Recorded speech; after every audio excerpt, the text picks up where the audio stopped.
Hello, 7th graders. Welcome to Lesson 108.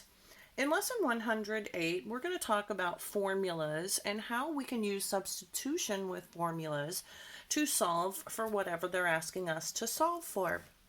Oh, my dog's helping me with my lesson again.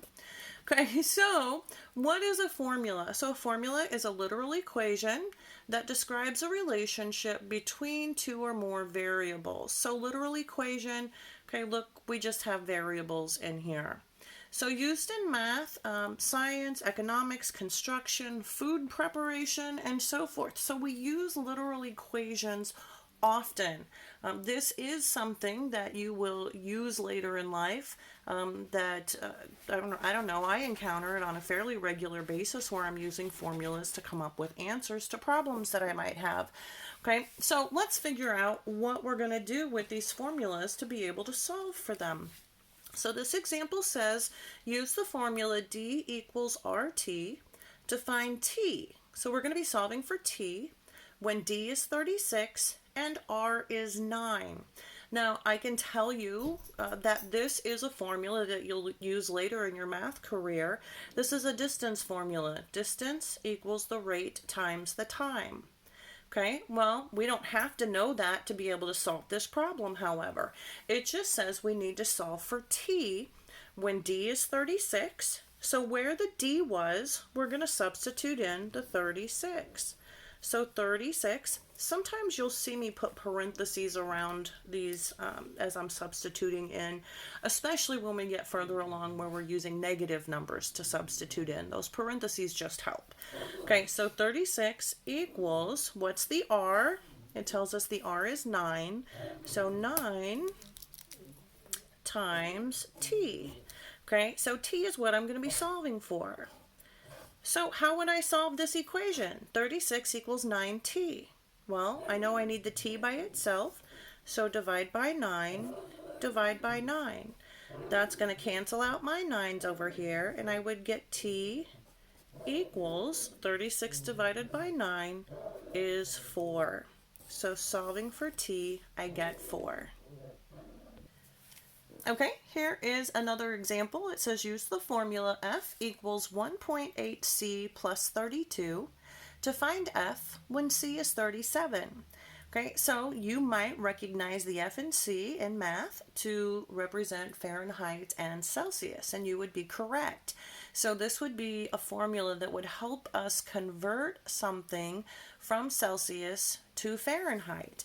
So it tells us we're going to start where Celsius is 37. And again, I don't need to know what F and C actually represent right now because it's not asking me for degrees or anything. It's just saying find F when C is 37. So where the C is, we would go in and plug in 37. So we have F equals 1.8 times 37 plus 32. So all I have to do are some calculations to solve this problem. So I'm going to do the multiplication first. 1.8 times 37. So 1.8 times 37. 8 times 7 is 56. Carry my 5. 7 times 1 plus 5 is 12. Bring down my 0. 3 times 8 is 24. Carry a 2. 3 times 1 plus 2 is 5. So let's add those. I get a 6 and a 6 and a 6.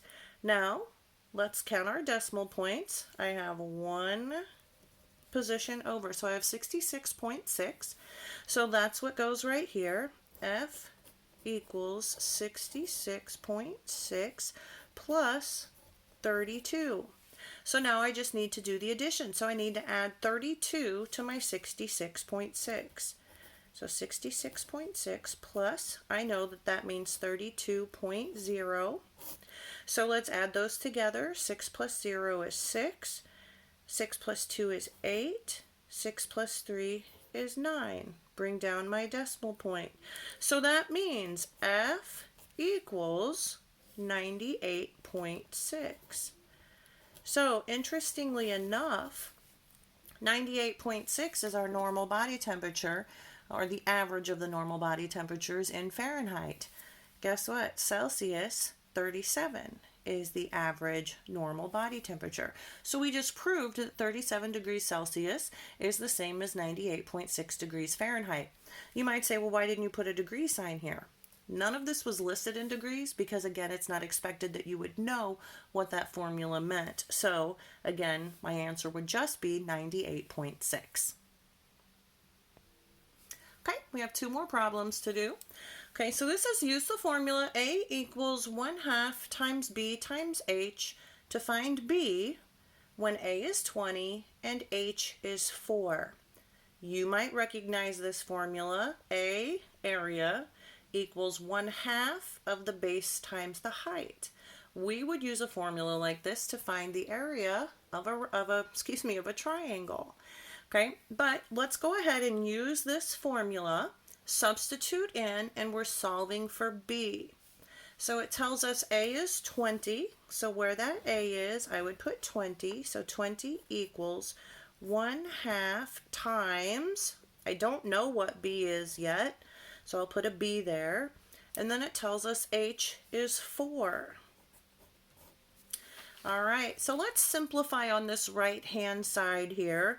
1/2 times 4 over 1, well, that would be 4 over 2. I'm ignoring the B right now. So multiplying 4, and then 2 times 1 is 2. So 4 over 2, which equals 2. So I get 20 equals 2B. Well, how do I solve for B then? Divide by 2, divide by 2. I get B equals 20 divided by 2 is 10. And that's my answer. All right, final example for this lesson. Use the formula. We've seen this one. F equals 1.8 times C plus 32. To find F, so we're solving for F, when C is negative 40. Okay, so F equals 1.8 times, what is C? It's negative 40 plus 32. So let's do the multiplication. 1.8 times 40. I'm going to do my multiplication with a hanging 0, so I'm going to ignore that 0 right now. Okay, 4 times 8 is 32. Carry a 3. 4 times 1 plus 3 is a 7. Now I'll go ahead and bring down that 0.